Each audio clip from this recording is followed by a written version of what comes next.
suis avec vous aujourd'hui Madame Asma Massoudi pour la deuxième séance de révision sur les nombres complexes. Cette séance est encadrée par l'inspecteur Monsieur Fathi Mohamed. Alors on va commencer. Prenez place, préparez-vous et faites attention. Dans cette deuxième séance,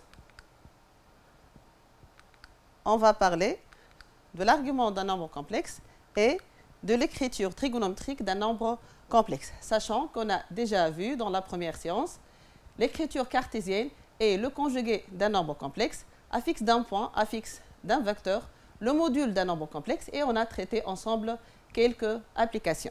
Alors, aujourd'hui, on va définir ce qu'on appelle argument d'un nombre complexe. En fait, le plan complexe est muni d'un repère orthonormé direct OUV. On va définir l'argument d'un nombre complexe. Regardez le point M d'affixe Z, un point M d'affixe Z du plan, c'est-à-dire M de coordonnées A, B. Qu'est-ce qu'on appelle argument de Z? C'est toute mesure de l'angle orienté UOM. Donc, on appelle argument d'un nombre complexe Z, affixe d'un point M, notez argument de Z, toute mesure de l'angle orienté UOM, comme elle représente cette figure. Propriété, soit Z un nombre complexe et K un réel non nul, argument du conjugué de Z est égal à moins argument de Z et on dit argument de Z bar est congru à argument de Z modulo de pi. Aussi, argument de moins Z est congru à argument de Z plus pi modulo de pi. Argument de KZ est congru à argument de Z modulo de pi si K strictement positif. Et enfin, argument de KZ est congru à argument de Z plus pi si K strictement négatif. Observez la figure suivante. On a le point M d'affixe Z et voilà argument de Z. Regardez le point M' d'affixe Z bar. Donc son affixe c'est le conjugué de Z. Si Z égale A plus et B, son conjugué est égal à A moins et B. Et voilà le point M' d'affixe Z bar. Donc d'après la figure, argument de Z bar est congru à moins argument de Z modulo de pi.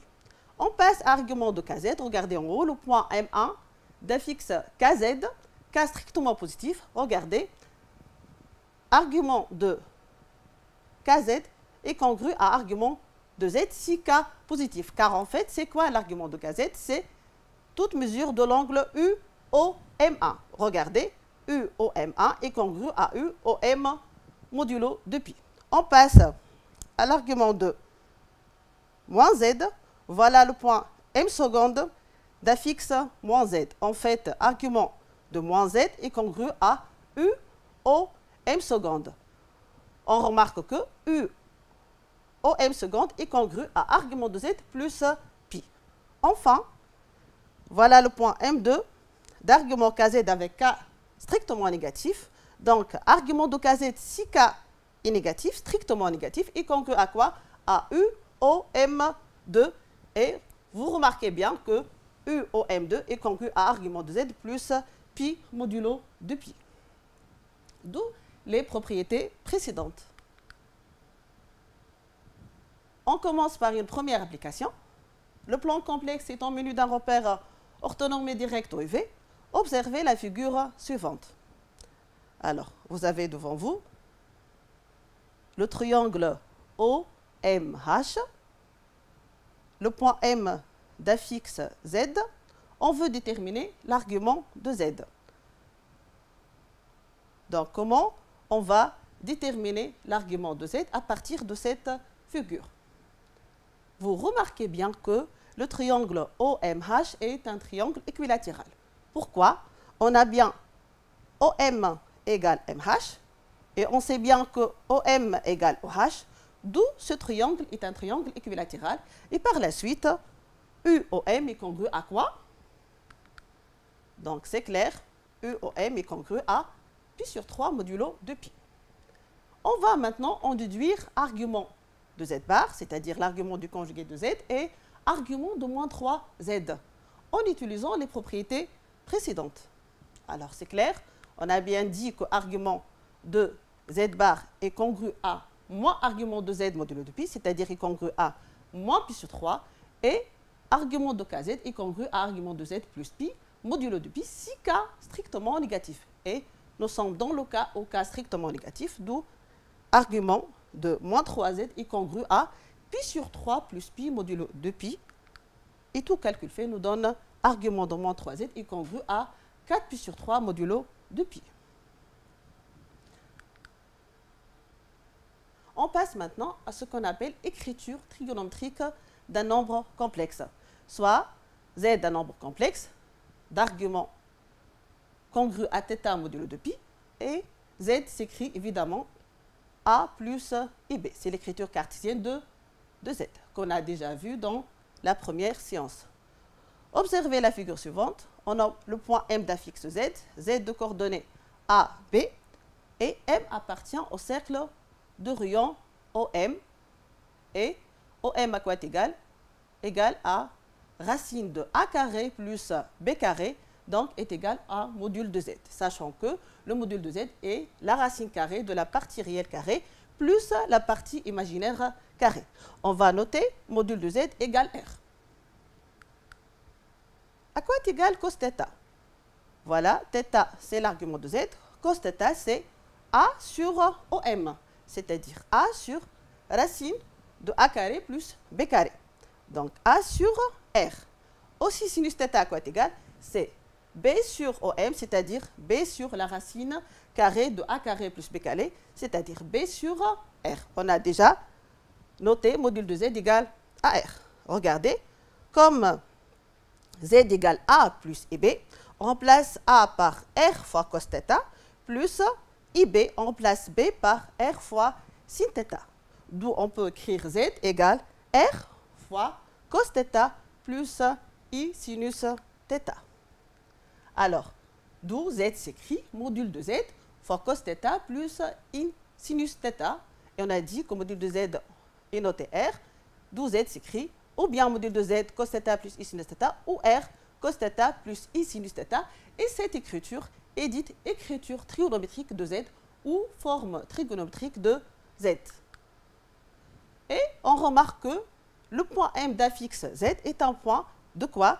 Du cercle de centre O, de rayon module de z, et argument de z est congru à θ modulo de pi, comme on l'a vu dans la figure précédente. Regardez, le point M appartient au cercle de centre O et de rayon R. Avec R, c'est le module de z. C'est quoi le module de z? C'est la racine carrée de partie réelle carrée plus partie imaginaire carrée qu'on a déjà vu. Et argument de z est congru à θ modulo de pi.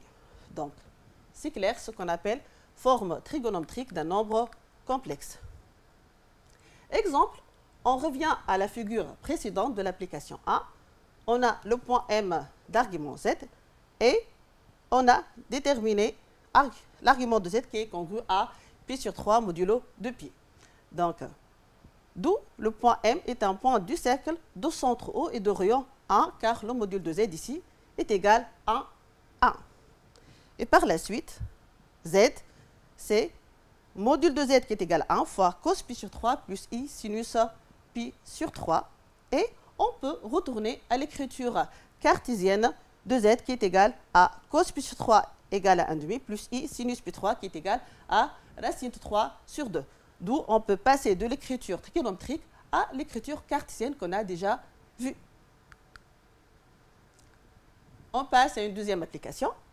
Donc la question, trouver les écritures trigonométriques des nombres complexes Z1, Z2, Z3. Donc, qu'est-ce qu'on va faire? On va trouver l'écriture trigonométrique et ça revient à trouver le module de chaque nombre complexe et l'argument de chacun de ces nombres complexes.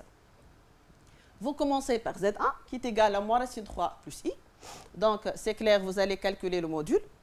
Et puis, pour trouver l'argument de Z1 qu'on va noter θ, il faut d'abord déterminer cosinus θ qui est égal à la partie réelle sur le module et sinus θ qui est égal à la partie imaginaire sur le module.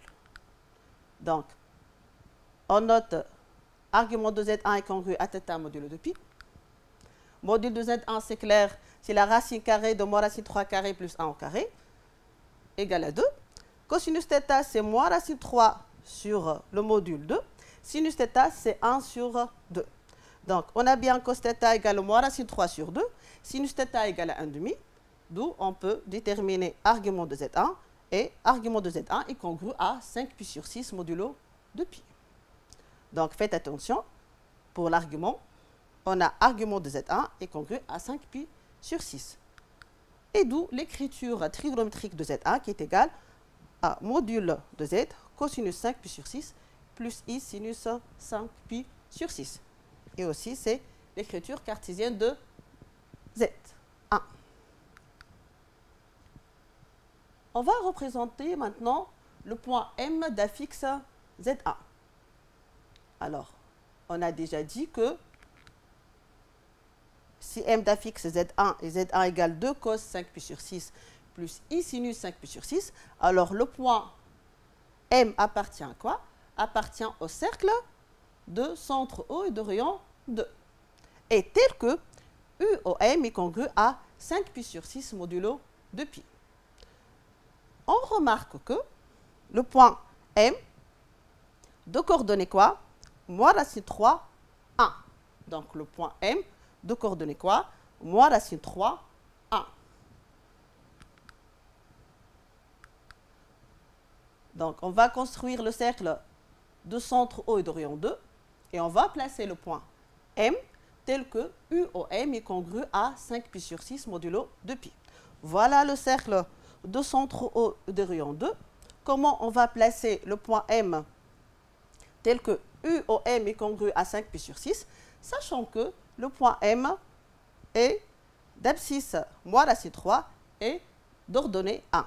Il y a deux points du cercle d'ordonnée 1, ce point-là et ce point-là. Mais on sait que XM négatif, donc on prend ce point, d'où voilà le point M d'écriture trigonométrique de cosinus 5π sur 6 plus I sinus 5π sur 6. On passe à Z2 qui est égal à moins 1 moins I racine 3. Alors, on va noter argument de Z2 est congru à θ modulo de π. Donc, il s'agit de trouver le module de Z2 et l'argument de Z2. Donc, comme dans le premier exemple, on va calculer le module. Déjà vu, je vous rappelle que le module, c'est la racine carrée de la partie réelle carrée plus partie imaginaire carrée. Le module de Z2 égale à 2. Cosinus θ égale moins 1 sur 2. Sinus θ égale moins racine 3 sur 2. D'où argument de Z2 est congru à moins 2π sur 3 modulo de π. Et aussi, on peut écrire Z2 égale 2 cos moins 2π sur 3 plus I sinus moins 2π sur 3 qui est égal en fait à 2 fois moins 1,5 plus moins I racine 3 sur 2. D'où vous remarquez que le point d'affixe Z2 est de coordonnées quoi? Moins 1 moins racine 3. Le point d'affixe Z2 a pour coordonnées moins 1 et moins racine de 3. Et aussi, ce point appartient au cercle de rayon quoi? De rayon module de Z qui est égal à 2. Donc, le point d'affixe Z2 appartient au cercle de centre O et de rayon 2. On va aussi représenter le point N d'affixe Z2. Donc, le point N appartient à quoi? Appartient au cercle de centre O et de rayon 2 et tel que UON est congru à moins 2π sur 3 modulo de π. On construit le cercle de rayon 2. On a bien dit que le point N d'abscisse moins 1 est d'ordonnée moins racine 3. Il y a deux points du cercle, ce point-là et ce point-là d'abscisse moins 1, comme YN égale à moins 1, YN égale à moins racine 3. Donc voilà le point N qui appartient au cercle de rayon 2 et de centre O est tel que UON est congru à moins 2π sur 3 modulo de π. Donc, UON est congru à moins 2π sur 3 modulo de π. Donc, UON est congru à moins 2π sur 3 modulo de π. on passe à Z3, qui est égal à A moins I. Donc, vous allez calculer, comme les deux derniers exemples, le module et l'argument. Voilà, le module de Z3 égale racine de 2 sur racine de 2. Le module de Z3 égale racine de 2. Et on a cos θ égale 1 sur racine de 2, c'est-à-dire racine de 2 sur 2. Sinus θ égale moins 1 sur racine de 2, c'est-à-dire moins racine de 2 sur 2. C'est clair, vous avez argument de Z3 est congru à moins pi sur 4 modulo 2pi. Et d'où l'écriture trigonométrique de Z3 qui s'écrit racine de 2 cos moins pi sur 4 plus i sinus moins pi sur 4. Aussi, on va nommer P le point d'affixe Z3. P appartient au cercle de centre O de rayon racine de 2 et tel que UOP est congru à moins pi sur 4 modulo 2pi. Donc, il s'agit de construire le cercle de centre O et de rayon racine de 2. Alors, comment on peut trouver racine de 2? Si on prend un triangle rectangle comme celui-là, de côté 1, regardez un triangle rectangle de côté 1, l'hypoténuse est égale à racine de 2. On prend la distance racine de 2 et on construit le cercle de centre O et de rayon racine de 2. Alors, le point P appartient à ce cercle et tel que UOP est congru à moins pi sur 4. Donc, il s'agit de construire la bisectrice de cet angle. Vous trouvez le point P.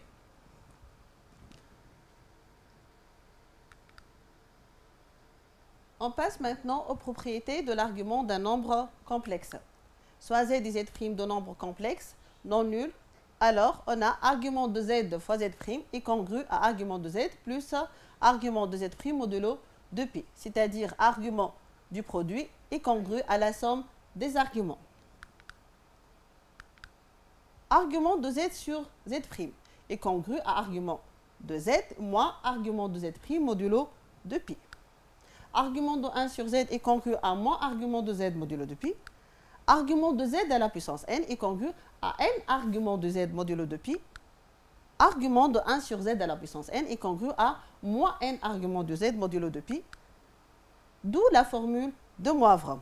Z à la puissance n égale module de z à la puissance n cosinus nθ plus i sinus nθ. Ce n'est que l'écriture trigonométrique de z à la puissance n, sachant que le module de z à la puissance n égale module de z le tout à la puissance n, et argument de z à la puissance n est congru à n argument de z modulo 2pi.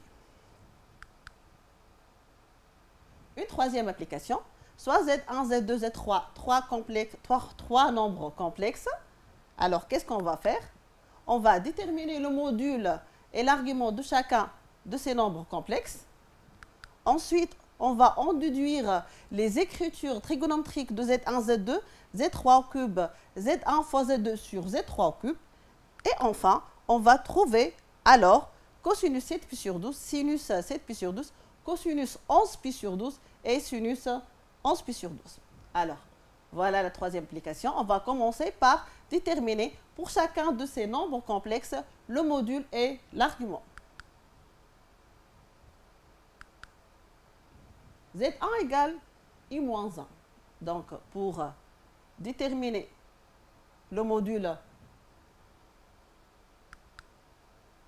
et l'argument, donc vous allez calculer la racine de la partie réelle carrée plus partie imaginaire carrée. Ça vous donne racine de 2. Pour trouver l'argument de Z1, il faut déterminer cos θ et sinus θ. Cos θ égale la partie réelle sur 2, c'est-à-dire moins 1 sur 2, moins racine de 2 sur 2, partie imaginaire sur 2, racine de 2 sur 2, d'où argument de Z1 est congru à 3pi sur 4 modulo 2pi. Donc, on a bien déterminé l'argument de Z1 et son module. Z2, racine 3 moins i, prenez votre temps. Donc, vous calculez le module et l'argument.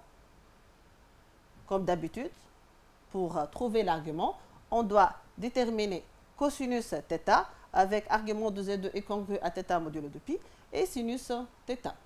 Donc, c'est clair, le module de Z2 égale à 2, cos θ égale racine 3 sur 2, sinus θ égale moins 1,5, d'où argument de Z2 est congru à moins pi sur 6 modulo 2pi.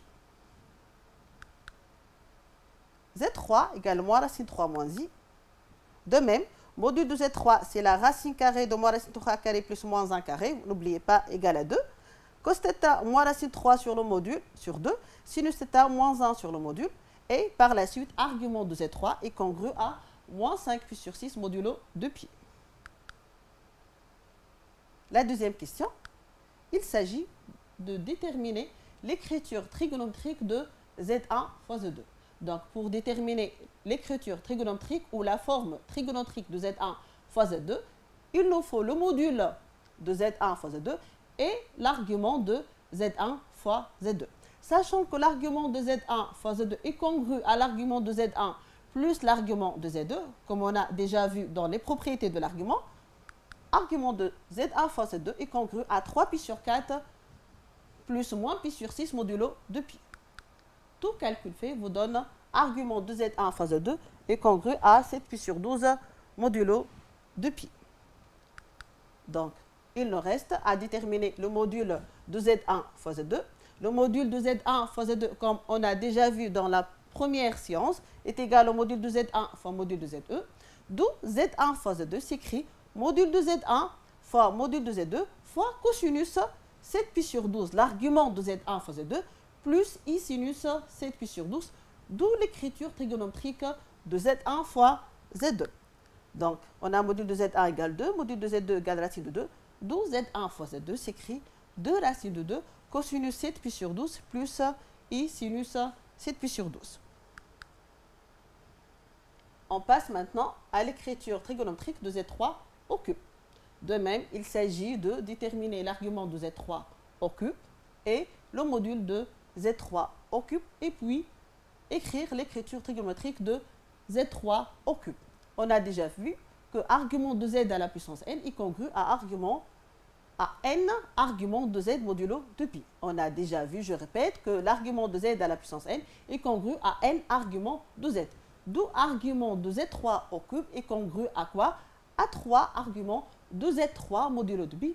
Et on a déjà déterminé l'argument de Z3. Donc, est congru à 3 fois moins 5 pi sur 6, c'est-à-dire moins 5 pi sur 2.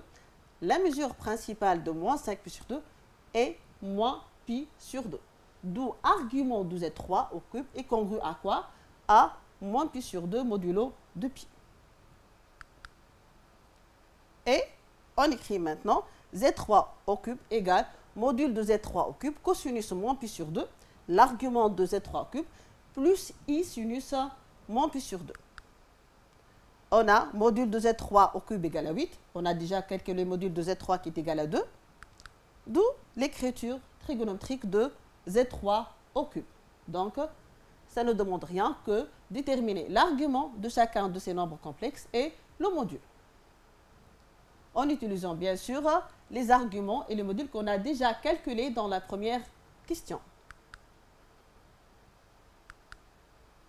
Il nous reste maintenant l'écriture trigonométrique de Z1 fois Z2 sur Z3 au cube. On a déjà déterminé l'argument de Z1 fois Z2 et l'argument de Z3 au cube. Et on a déjà vu dans les propriétés de l'argument que l'argument de Z sur Z' est congru à argument de Z moins argument de Z'.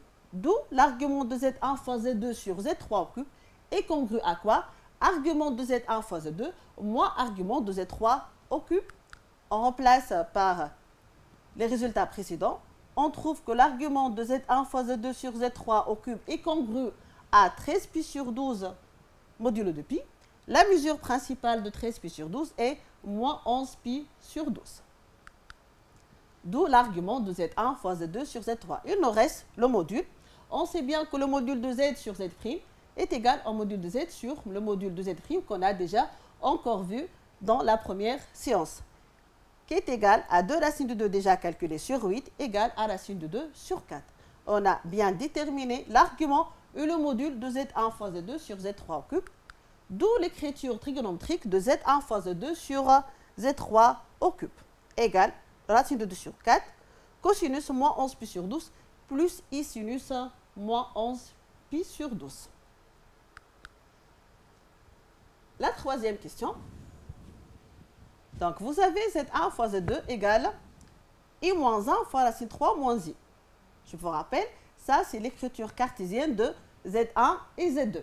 D'où on peut en déduire l'écriture cartésienne de Z1 fois Z2 par un simple développement. On trouve 1 moins racine 3 plus I fois 1 plus racine 3.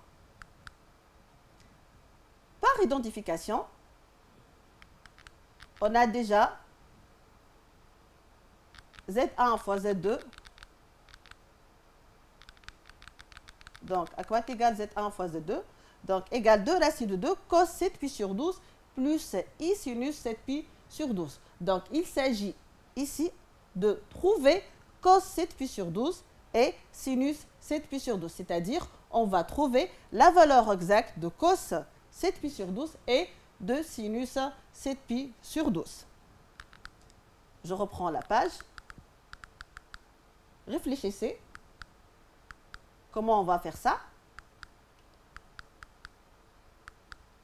On veut déterminer cos 7 pi sur 12 et sinus 7 pi sur 12. Voilà.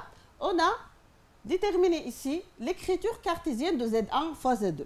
D'autre part, Z1 fois Z2, c'est 2 racines de 2 cos 7 pi sur 12 plus I sinus 7 pi sur 12. C'est la forme trigonométrique de Z1 fois Z2 qui est égale à moins racine 3, 1 moins racine 3 plus I fois 1 plus racine 3.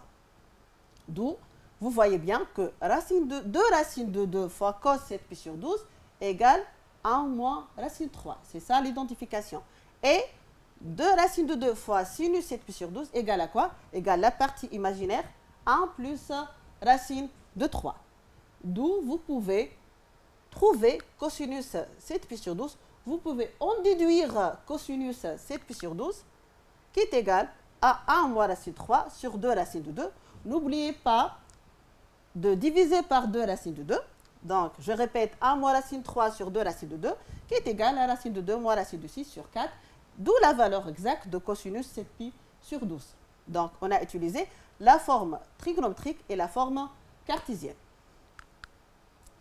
Et aussi, sinus 7 pi sur 12 égale 1 plus racine 3 sur 2 racines de 2, qui est égal à racine de 2 plus racine de 6 sur 4. Aussi, on a Z1 fois Z2 sur Z3 au cube égale 1 sur 8 moins 1 moins racine 3 plus I fois 1 moins racine 3. On a bien Z3 au cube égale moins 8I. Donc, on remplace Z3 au cube par moins 8I et on développe, on trouve 1 sur 8 fois moins 1 moins racine 3 plus I fois 1 moins racine 3. On a déjà le résultat de Z1 fois Z2. Et on a Z3 égale moins 8i. Donc, toute simplification faite nous donne Z1 fois Z2 sur Z3 égale 1 huitième moins 1 moins racine 3 plus I fois 1 moins racine 3. C'est l'écriture cartésienne de Z1 fois Z2 sur Z3 au cube. On va faire aussi une identification. Z1 fois Z2 sur Z3 qui est égal à 1 huitième fois moins 1 moins racine 3 plus I fois 1 moins racine 3 égale à quoi? Racine de 2 sur 4 cos moins 11 pi sur 12 plus I sinus moins 11 pi sur 12. Ça, c'est la forme trigonométrique de Z1 fois Z2 sur Z3 cube qu'on a déjà trouvé dans la deuxième question. On en déduit que, par identification, qu'est-ce que vous avez? 1 huitième fois moins 1 moins racine 3 égale à quoi? Racine de 2 sur quoi? Racine de 2 sur 4 cosinus moins 11 pi sur 12. D'où cosinus moins 11 pi sur 12 égale moins racine de 2 moins racine de 6 sur 4. Donc, tout calcul fait vous donne cos moins 11 pi sur 12 égale à quoi? Moins racine de 2 moins racine de 6 sur 4. Et aussi, vous avez 1 huitième fois 1 moins racine 3 égale sinus moins 11 pi sur 12. Tout calcul fait vous donne sinus moins 11 pi sur 12 égale à quoi? Racine de 2 moins racine de 6 sur 4. Mais nous voulons en déduire quoi? Cosinus 11 pi sur 12. On sait bien que cosinus moins x égale cos x. Donc, cos moins 11 pi sur 12 égale cos 11 pi sur 12 égale moins racine de 2 moins racine de 6 sur 4. Par contre, sinus moins x égale moins sinus x. D'où sinus 11 pi sur 12, c'est l'opposé de ça. C'est racine de 6 moins racine de 2 sur 4. Donc, tout d'abord, on détermine cosinus moins 11 pi sur 12 et sinus moins 11 pi sur 12. Et puis, on va déduire cosinus 11 pi sur 12 et sinus 11 pi sur 12. On passe à la quatrième application. Observez la figure suivante. Voilà la figure. Telle que argument de ZA est congru à pi sur 12 modulo 2pi. Argument de ZA, c'est-à-dire UOA est congru à pi sur 12. Donc, je répète, UOA est congru à pi sur 12 modulo 2pi. Et argument de ZB est congru à 5 pi sur 12 modulo 2pi, c'est-à-dire quoi? C'est quoi en fait l'argument de ZB? Je vous rappelle, c'est toute mesure de l'angle UOB, de l'angle orienté UOB. Alors, on a UOB est congru à 5 pi sur 12 modulo 2pi. Donc, observez la figure. On va trouver OA, OB. On va trouver. Donc, on revient à la figure. On va trouver une mesure de l'angle orienté OA, OB. Donc, c'est clair que d'après la figure, OA, OB est congru à UOB moins quoi? Moins UOA modulo 2pi. Donc, je répète, OA, OB est congru à quoi? À UOB moins UOA.